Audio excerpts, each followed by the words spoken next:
Hello students, good morning. Today we are going to discuss about the conservation of momentum, that is the part of chapter 2 physics class 9th. Okay, already we have discussed about the Newton's laws of motion, that is the first law, second law and third law. Now the topic is conservation of momentum. Already you are familiar with the word momentum, that what is the momentum. So let us recall. Already I have told you that momentum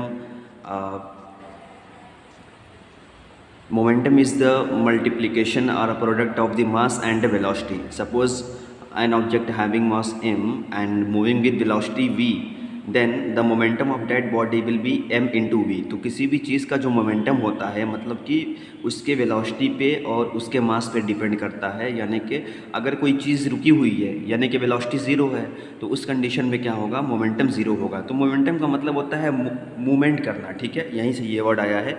conservation of momentum का मतलब क्या हुआ, देखो बहुत important चीज़ ये है, आपके जहाँ जहाँ फिजिक्स पढ़ोगे वहाँ पे इसका यूज़ होगा. कहता है कि when no external force acts on a system,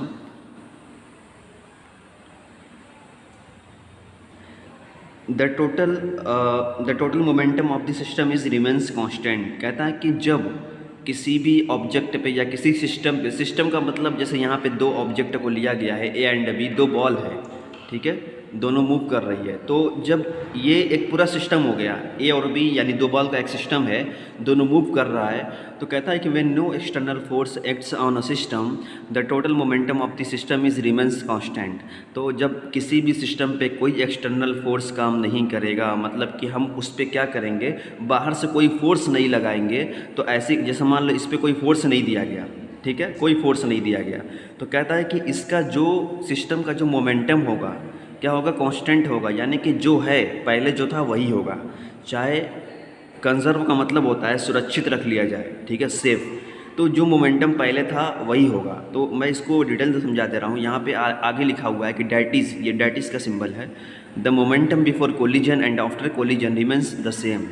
तो मोमेंटम जो बिफोर कोलिजन, कोलिजन का मतलब होता है टक्कर, ठीक है. जैसे दो यहाँ पे दो बॉल लिया गया है ए एंड बी, किसी भी बॉल का जो मास होता है ना, हर चीज़ का किसी कोई ना कोई मास होगा. जैसे मान लो ये एक ऑब्जेक्ट है, इसका भी एक मास है, चाहे वो 10 ग्राम हो चाहे कुछ भी हो, ठीक है. तो suppose we have two balls having mass M A and M B. M B means, M A means mass of object A and M B represent the mass of ball B, and the initial velocity of this ball is U A, है ना. तो इसका जो initial velocity है, इसको ध्यान देना कि ये क्या है, इनिशियल वेलोसिटी. हर चीज़ की दो वेलोसिटी होती है, कौन कौन सी, इनिशियल एंड फाइनल. तो इनिशियल का मतलब किस, जैसे अगर मैं चलना स्टार्ट करूं तो मेरी इनिशियल वेलोसिटी मान लो 5 है, और चलते चलते मैं जहां पे पहुंच रहा हूं वो मेरी जो वेलोसिटी हो गई वो मान लो 20 हो गई. तो फाइनल वेलोसिटी 20 हो गई और इनिशियल 5 हो गई.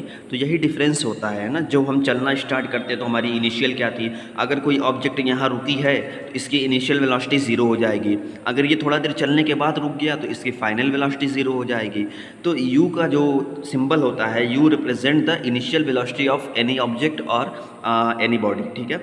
तो इसी तरीके से ये बी है, दोनों क्या कि दोनों मूव कर रहे हैं, ठीक है, दोनों यहाँ से मूव कर रहे हैं.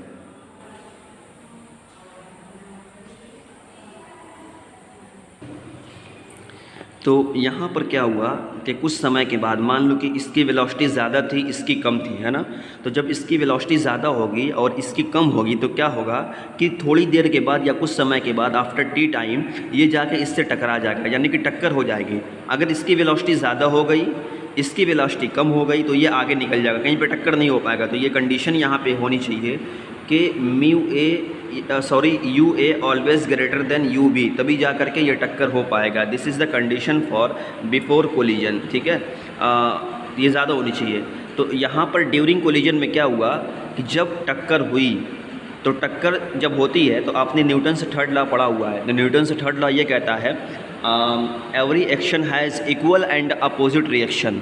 हर एक्शन का एक इक्वल और अपोजिट रिएक्शन होता है. अगर मैं इसको ऐसे मारता हूँ, ठीक है, ऐसे, तो मेरे हाथ में भी चोट लगती है. Why, because of the Newton's third law, क्योंकि कहता है कि एवरी एक्शन, अगर मैं मारता हूँ, फोर्स लगाता हूँ, तो ये जो है ना, ये जो बेंच है ये भी फोर्स लगाती है मेरे हाथ पे, कितना, अपोजिट एंड इक्वल, जितना मैं लगाया हूँ उतना ये, अगर मेरा फोर्स है ना पॉजिटिव है तो अपोजिट का मतलब क्या हुआ, एक पॉजिटिव है दूसरा नेगेटिव होगा, तो ये पॉजिटिव लगा, इसने नेगेटिव यानी ऊपर की तरफ लगाया, मैंने नीचे लगाया, इसने ऊपर लगाया, तो मुझे चोट लगी। दीवार पे हम मारते हैं तो हमें क्या लगता है, चोट लगता है, ठीक है।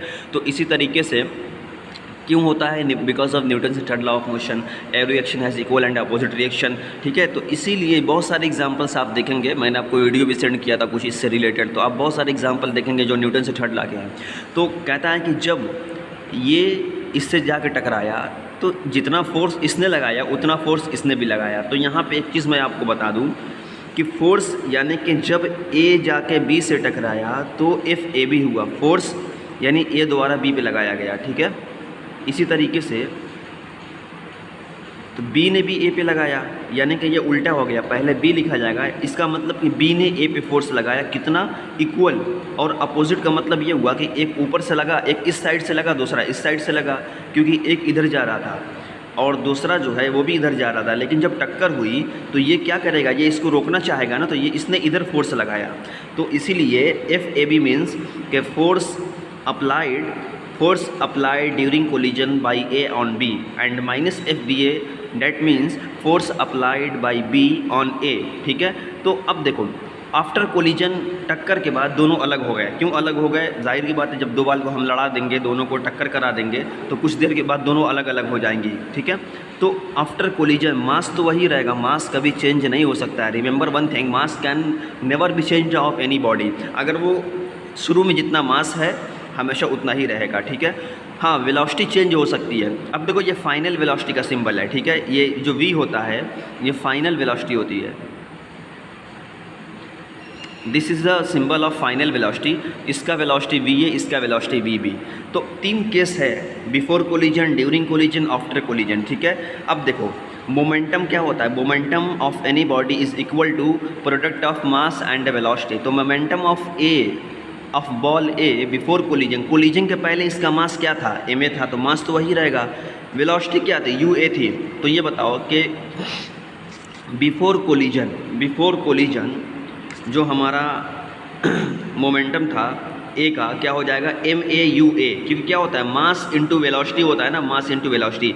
और कोलिजन के पहले, टक्कर के पहले जो बी था, तो बी का जो मोमेंटम होगा एम बी यू बी, है ना, ये हो जाएगा, क्योंकि बी की बात कर रहा है। अब आते हैं momentum of ball A after collision, collision के बाद क्या हुआ कि वेलोसिटी चेंज हो गई, तो जब वेलोसिटी चेंज होगी तो मोमेंटम क्या होगा, मोमेंटम भी चेंज हो जाएगा।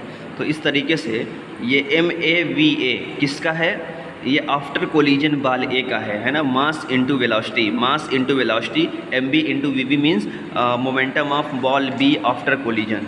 अब देखो मेन इंपॉर्टेंट चीज़ यहीं से हमको समझना है, ठीक है।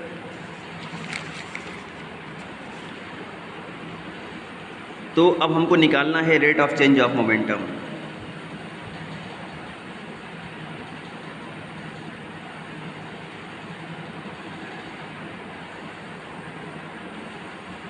Rate of change of momentum क्या होता है, final momentum minus initial momentum, ठीक है। किसी भी चीज़ का जो रेट ऑफ चेंज होता है वो फाइनल माइनस इनिशियल होता है, ठीक है। तो फाइनल मोमेंटम क्या हो जाएगा, देखो फाइनल मोमेंटम जो है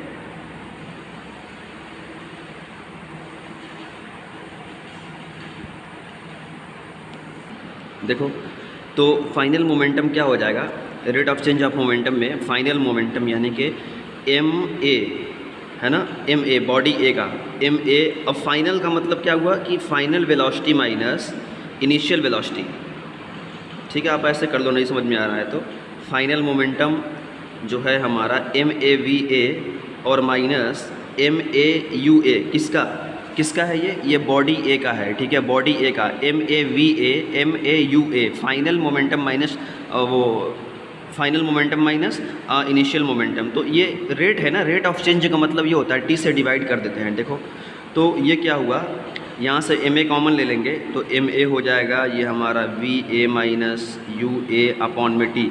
अब देखो ये चीज़ हमको क्या देती है, हम आपने पढ़ा है कि acceleration is the rate of change of velocity, final velocity minus initial velocity upon time is called acceleration. तो इसका मतलब ये हुआ कि इसको हम मास इनटू एक्सेलरेशन, ये क्या है, ये एक्सेलरेशन है, ठीक है, ये हमारा एक्सेलरेशन है, एक्सेलरेशन, ठीक है।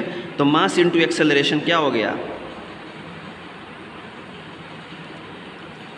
फोर्स, है ना, एफ ए बी, यानी कि जब ए ने बी पे फोर्स लगाया, ठीक है, जब ए ने बी पे फोर्स लगाया तो ये होगा। और rate of change of momentum जो दूसरे केस में है, सेकंड केस में rate of change of momentum, इस केस में क्या हो जाएगा, इस केस में यानी कि एफ बी ए हो जाएगा, ठीक है, एफ बी ए, क्योंकि बी भी तो ए पे फोर्स लगाएगा, बी भी क्या करेगा, ए पे फोर्स लगाया, तो इसका मोमेंटम क्या हो जाएगा, फाइनल मोमेंटम, तो ये हमारा हो जाएगा एम बी हो जाएगा, है ना, एम बी और v B minus u b upon में टी, ठीक है। अब देखो यही चीज़ फिर एक्सेलरेशन हो जाएगी। तो कहने का मतलब ये हुआ कि हमारे पास जो है इक्वेशन नंबर 1 ये है और इक्वेशन नंबर 2 ये है। अब according to Newton's third law, है ना, Newton's third law, every action has equal and opposite reaction. तो एफ ए बी क्या हो जाएगा, माइनस एफ बी ए, क्यों कि जितना ए जो है बी पे फोर्स लगाएगा उतना बी जो है ए पे भी फोर्स लगाएगा, इक्वल लेकिन अपोजिट। अब देखो एफ ए बी की वैल्यू क्या थी, एफ ए बी की वैल्यू ये थी ना हमारे पास, एम ए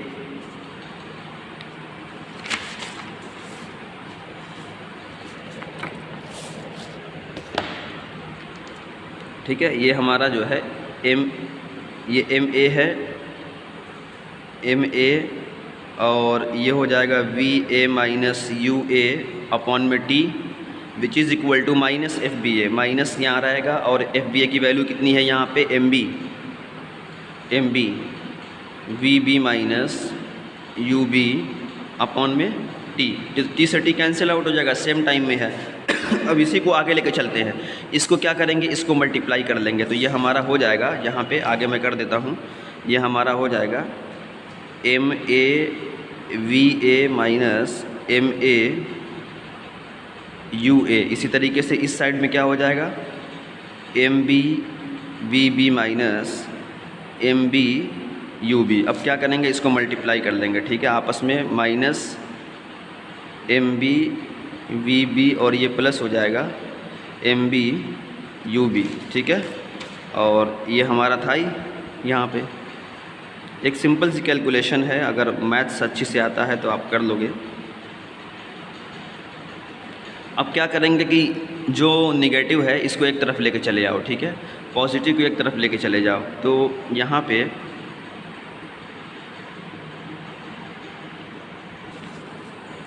अब देखो यहाँ पर ये हमारा एम ए वी ए, ये जब इधर आएगा एम बी वी बी, है ना, ये इधर आएगा पॉजिटिव हो जाएगा।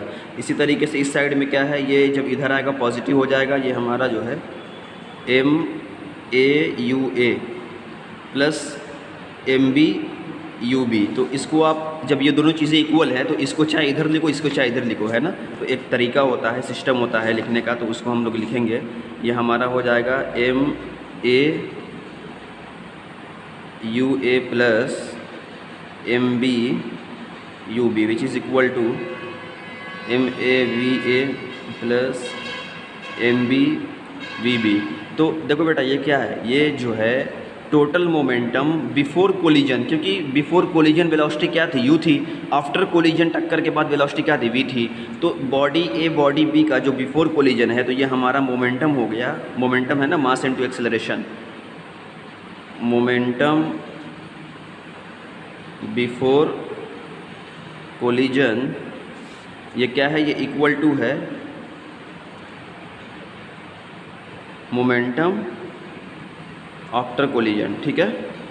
तो यही कहता है ना conservation of laws of momentum के before collision and after collision momentums are conserved. Momentum क्या है, कंजर्व हो जाता है, चेंज नहीं होता है। यही था इसके बारे में।